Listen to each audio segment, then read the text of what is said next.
अब यहाँ ना होकर भी सबसे ज़्यादा यहाँ मौजूद हैं। और आपको मुखालिफिन के घबराने से पता चल गया है कि मियाँ साहब पाकिस्तान में ना होकर भी पाकिस्तान में हर जगह पे मौजूद है। बल्कि चोरी के ऊपर हाथ पड़ेगा तो ये जब तक नूरा कुश्ती खेल रहे थे सब इकट्ठे में से नानी हो गई है, लेकिन मेरे लिए बच्चे ही हैं वो। बिठा के मुंह में दूध की चूसनी लगाई थी इसके मुंह में।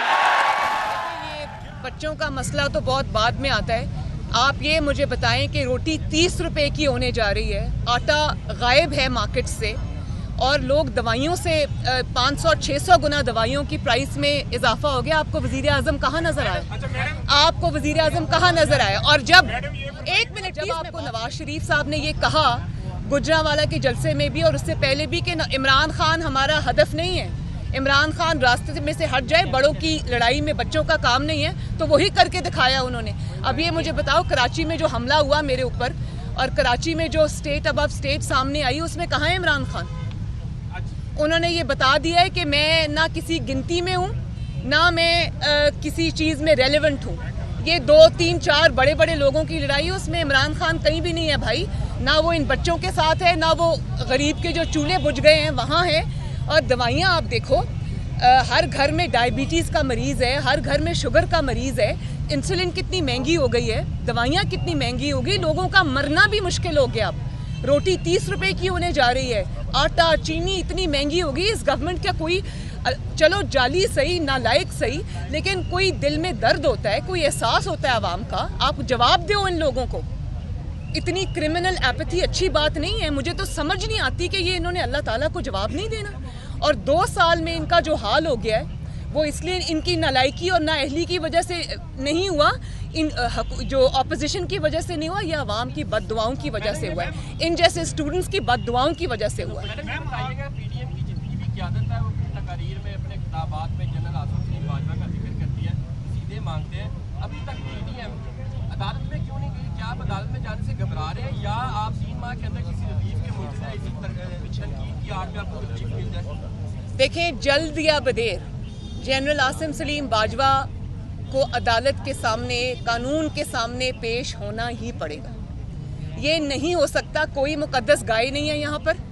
अगर नवाज शरीफ एक 3 दफ़ा का वज़ीर आज़म एक झूठे मुकदमे के अंदर अपनी बेटी समेत अदालतों की 200 पेशियों की वो 2 सेंचुरियाँ बना सकते हैं अवाम के सामने, और क्योंकि इलेक्टेड हैं, लोगों को जवाबदेह हैं, तो लोगों के सामने जानते हुए भी कि ये इंतकाम था, अगर वो पेश हो सकते हैं, अगर हम सब पेश हो सकते हैं, तो आसिम सलीम बाजवा को कौन से सुरखाब के पर लगे या वो कौन से आसमान से उतरे कि उनको वो कानून के आगे पेश नहीं हो सकते?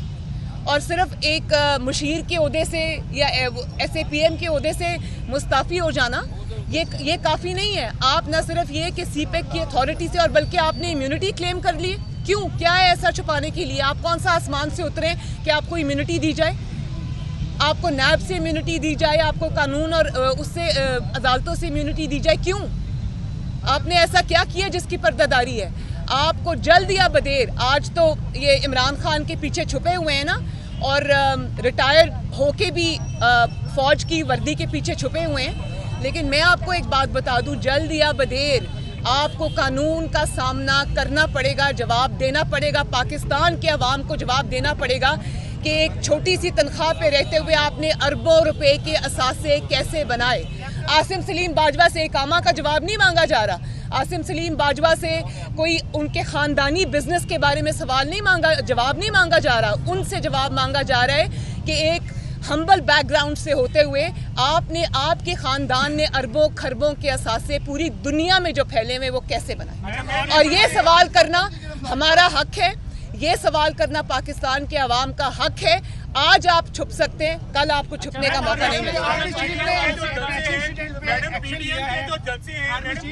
एक उनको बोल लेने दें। पीडीएम के जो जलसे हैं उनका असल जो है मुखालिफ कौन है? आप कहते हैं कि इमरान खान हमारा हदफ नहीं है, क्या ये हुकूमत को आप गिराना नहीं चाहते? ये नहीं समझते आपके इन जलसों से इमरान खान की हुकूमत ज्यादा मजबूत हो रही है? अगर ऐसा नहीं है तो किसके खिलाफ है जलसे? कैसे मजबूत हो रही?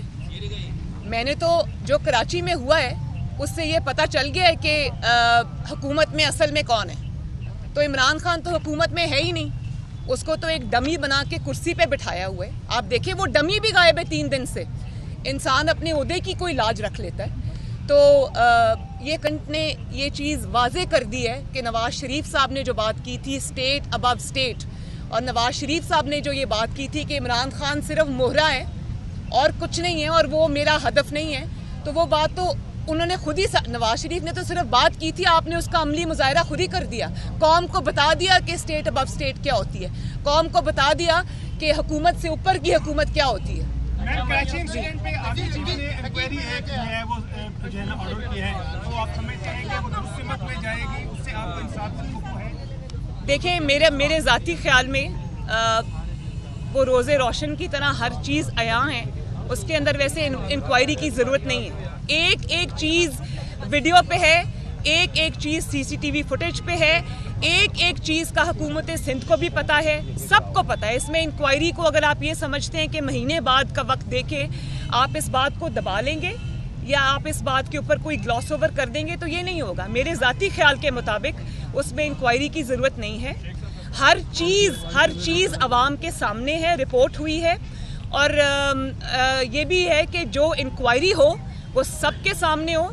अवाम को पता चलना चाहिए कि उस दिन क्या हुआ, बहुत बड़ा वाक़या है, अवाम को पता चलना चाहिए उनके साथ क्या हुआ, और 30 दिन के बाद अब जो रिपोर्ट आएगी उसको पब्लिक किया जाना चाहिए, उसमें कोई चीज़ छुपानी नहीं चाहिए। अगर छुपाएंगे तो ये हम होने नहीं देंगे। आज ये सेनेट के इलेक्शन होने जा रहे हैं, आपको लगता है कि मार्च से पहले ये हुकूमत चली जाएगी? भाई मुझे तो ऑनेस्टली जिस तरह हुकूमत घबरा गई है, जिस तरह हुकूमत बनी गाला में छुप के बैठी है, जिस तरह इनकी हवाइयाँ उड़ी हुई हैं, मैं तो ये समझ रही हूँ कि ये शायद जनवरी से बहुत पहले चलती बने।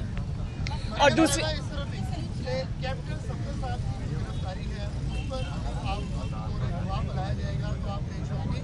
दूसरा ये है, कहा जा रहा है कि चादर चार दीवारी का इस्तेमाल नहीं हुआ, एक कमरे में नहीं थे आप, ये क्या बात ठीक है? देखें, ये जो आपने 2 सवाल किए, मुझे गवाह के तौर पे बुलाया जाएगा तो मैं ज़रूर पेश होंगी, लेकिन जो गवाह के तौर पे जो गवाही मेरी उनको चाहिए वो सारी इन्फॉर्मेशन उनके पास है। मुझे उसमें बुलाएंगे तो मैं ज़रूर जाऊंगी। कौम के सामने भी बात रखी है मैंने, उसी दिन प्रेस कॉन्फ्रेंस में एक एक डिटेल रखी है। और ये जो बाकी आपने बात कही है, अब बताएं कि इस तरह की नहीं, इस तरह की जो इस तरह मुझे नहीं पता वो उन्होंने क्या बात की है क्या नहीं की, लेकिन इस तरह की घटिया बातें करनी मैं नहीं समझती कि उनका जवाब भी देना जो है वो मुझे देना चाहिए। हाँ, लेकिन एक बात है, आपने चादर चार दीवारी के ऊपर हमला किया, आपने एक औरत के कमरे के अंदर, एक खातून के कमरे पर धावा बोला, उसके दरवाजे का लॉक तोड़ के। आपके पास कैप्टन सफदर की गिरफ्तारी का वारंट था, मेरी गिरफ्तारी का वारंट नहीं था। आपके पास कोई इजाज़त नहीं थी कि आप एक खातून के कमरे में जो उस वक्त बेड में हो और उसके कमरे में आप धावा बोलकर दाखिल हो जाएं। आपके पास ये वारंट नहीं था, ये गैर कानूनी था, इसका जवाब आपको देना पड़ेगा। और मैं मरियम नवाज़ नहीं हूँ, मैं पाकिस्तान की बेटी हूँ, कौम की बेटी हूँ, लोगों की बहन हूँ, लोगों की बेटी हूँ। और अगर मरियम नवाज़ के साथ ये हो सकता है तो पाकिस्तान की कोई बेटी, पाकिस्तान की कोई बहन यहाँ महफूज नहीं है। और कौन सी रियासत है जो अपनी ही बेटियों के साथ ये सलूक करती है? सुना था कि जंगों के अंदर लोग इस तरह घरों में एंटर हो जाते हैं। हमारा दीन तो उसकी भी इजाज़त नहीं देता, वो तो वहाँ पर जंगों के अंदर जो दुश्मन से हो रही होती है उसमें भी हमारा दीन ये कहता है, हमारे नबी सल्लल्लाहु अलैहि वसल्लम का ये फरमान है कि औरतों और बच्चों के पीछे मत जाओ। तो जो रियासत अपनी बेटी के साथ ये सलूक करती है उससे आप और क्या एक्सपेक्ट करते हैं? और अब हुकूमती मशीर और हुकूमती तर्जुमान अपनी खिफत मिटाने के लिए वो ये बयानबाजी जो कर रहे हैं ना, वो अपनी खिफत मिटाने के लिए कर रहे हैं, क्योंकि वो कहीं नहीं है। उनको ओवर रूल करके, उनको कुछ ना समझते हुए ये ऑपरेशन किया गया। उनको तो पता ही नहीं था, वो तो छुपे बैठे थे पीछे। तो ये हुकूमत पे भी हमला है, ये याद रखना, ये जाली हुकूमत पे, अपनी ही जाली हुकूमत पे भी हमला है ये। तो वो खिफत मिटाने के लिए और क्या करें? मैडम बिलावल भुट्टो जरदारी की सपोर्ट को किस तरीके से देखते हैं, क्योंकि उनकी गवर्नमेंट थी, उसके बाद उन्होंने प्रेस कॉन्फ्रेंस भी की और कहा कि वो शर्मिंदा हैं कि ये सारा वाकया कैसे पेश आया। लास्ट में ये भी देखिए, मैं इस चीज़ को अप्रिशिएट करती हूँ। और जिस वक्त ये हमला हुआ था मेरे पे, मैंने उसी वक्त सोचा था कि ये पीपल्स पार्टी नहीं है। मुझे एक लम्हे को भी ख्याल नहीं आया कि इसमें शायद कोई पीपल्स पार्टी, उसकी वजह उसकी बहुत सारी वजूहात हैं। उसकी ये भी वजह है कि पीपल्स पार्टी जो भी है एक पॉलिटिकल फोर्स है और उनको पता है कि चीज़ों के क्या इम्प्लिकेशंस हैं। चार दीवारी का हम सब जो है हम एक दूसरे की मुखालिफ ज़रूर हो सकते हैं, राइवल ज़रूर हो सकते हैं पॉलिटिकल, लेकिन हम एक दूसरे के कोई दुश्मन नहीं है, हम एक दूसरे की रिस्पेक्ट करते हैं। तो मैं ये समझती हूँ कि ये नहीं है। लेकिन उसके बावजूद बिलावल भुट्टो साहब ने ये बात कही, मुझे फ़ोन भी किया और वो गुस्से में थे जब उन्होंने मुझे फ़ोन किया। उन्होंने कहा मैं बहुत एम्बैरस्ड हूँ, और वो मेरे से ज़्यादा गुस्से में बिलावल साहब थे। और इसी तरह चीफ मिनिस्टर सिंध ने मुझे उसी वक्त फ़ोन किया। उन्होंने ये कहा, उन्होंने सारी डिटेल्स मुझे बताई जो कि इस वक्त मैं नहीं बता सकती, वो इंक्वायरी में ख़ुद सामने आएंगी। वो हैरान कुन डिटेल्स हैं और इस मुल्क में किस तरह से ऑपरेट किया जाता है उसमें वो साफ जाहिर है। तो मैं इंतज़ार करूंगी इंक्वायरी की रिपोर्ट का। लेकिन मैं इस बात को अप्रिशिएट करती हूँ कि उन्होंने न सिर्फ ये कि इस बात को बुरा कहा, बल्कि उन्होंने इस पर जो भी स्टेटमेंट्स दिए, बड़ी अच्छी बात है। तो फ्रैंकली जिन्होंने किया है, शर्मिंदगी का इजहार उनकी तरफ से होना चाहिए। हमारा एक सवाल है। जी बेटा, हमारा एक सवाल है, क्या हम ऐसे ही रोड पे बैठे रहेंगे या हुकूमत को नून लीग PMLN की गवर्नमेंट आपकी लीडरशिप कोई अल्टीमेटम देगी? मैं आज आपके सामने मैंने इनसे बात की है कि इनकी बात सुनो, इनको तवज्जो दो। आप लोग मेरी दुआ है कि जल्दी आपके मामला सुने। लेकिन बेटा, इस हुकूमत से कोई उम्मीद ना रखना। इस हुकूमत की तरजीहात बिल्कुल फ़र्क हैं। मैं इस हुकूमत से अपील करके इनको लेजिटिमेसी भी नहीं देना चाहती, लेकिन फिर भी अगर किसी के सीने में दिल है, किसी को कोई थोड़ा सा भी एहसास है, तो खुदारा इन बच्चों की बात सुनो, इनके मुतालबात को मंजूर करो। इनके मुतालबे कोई बड़े मुतालबे नहीं हैं, इनके बहुत लेजिटिमेट और बहुत बेसिक मुतालबे, वो इनका मुतालबा भी नहीं है, वो इनका हक है, वो उनको दिया जाना चाहिए। आर्मी चीफ ने जो नोटिस लिया कराची वाक़े पर, आपको उनसे इंसाफ की उम्मीद है? देखिए, मेरी बात सुने, जो एक डेमोक्रेसी होती है उसमें नोटिस जो है ना, वो हुकूमत को लेना चाहिए, अदलिया को लेना चाहिए, वो किसी और को